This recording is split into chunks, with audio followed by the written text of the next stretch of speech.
इलाके के सबसे बड़े अस्पताल के सरबराह के मुताबिक गजा शहर में बंदरगाह के करीब एक कैफे पर इस्राएली फिजाई हमले के नतीजे में 40 से ज़ायद अफराद हलाक हो गए हैं। और शिफा अस्पताल के director doctor Mohammad Abu Salimi ने पीर की रात एक अपडेट में बताया कि इस हड़ताल में कम अज़ कम 41 अफराद हलाक और 75 जख्मी हुए हैं।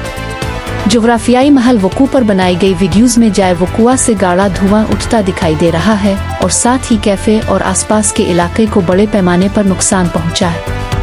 उन्होंने लाशों को स्ट्रेचर पर हटाते हुए भी दिखाया।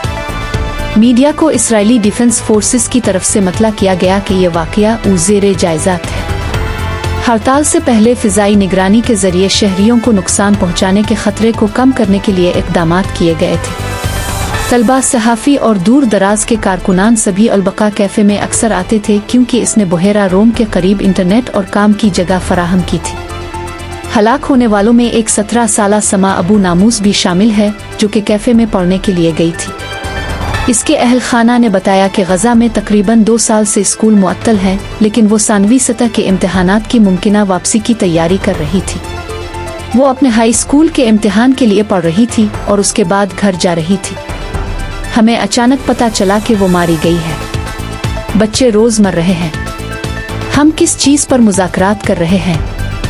हमारे बच्चों का खून, नौजवान की खाला ने कहा। सिल्मिया के मुताबिक ज़्यादातर हलाकतें ख़वातीन और बच्चों की हैं। मुतासरीन में से बहुत से तालिब इल्म थे जो कैफ़े में इंटरनेट तक रसाई हासिल करने के ख्वाहां थे।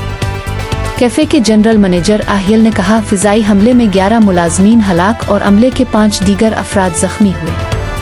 इसने बताया कि असर के वक्त पिंडाल सालगिरह की तकरीब की मेज़बानी कर रहा था। आहियल ने कहा कि इस्टेब्लिशमेंट की बुनियाद 20 साल पहले रखी गई थी। बंद होने के बाद इस साल के शुरू में अपने दरवाजे दोबारा खोले गए।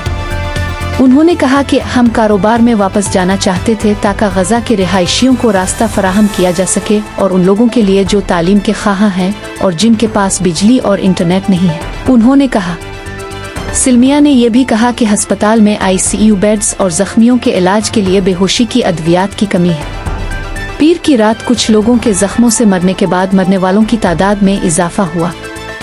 अस्पताल के डायरेक्टर ने मजीद कहा, हम अस्पताल के फर्श पर जख्मियों का इलाज कर रहे हैं क्योंकि वहाँ कोई कमरे बिस्तर दस्तयाब नहीं है। जाए वकुआ पर मौजूद दीगर सहाफ़ियों के मुताबिक इस्माइल अबू हातब एक आज़ाद सहाफ़ी हलाक होने वालों में शामिल थे। हमास के ज़ेर कंट्रोल सरकारी मीडिया ऑफिस ने कहा कि उनकी मौत से अक्टूबर 2023 से गजा में इस्राएली फौजी कार्रवाई में हलाक होने वाले सहाफ़ियों की तादाद 228 हो गई।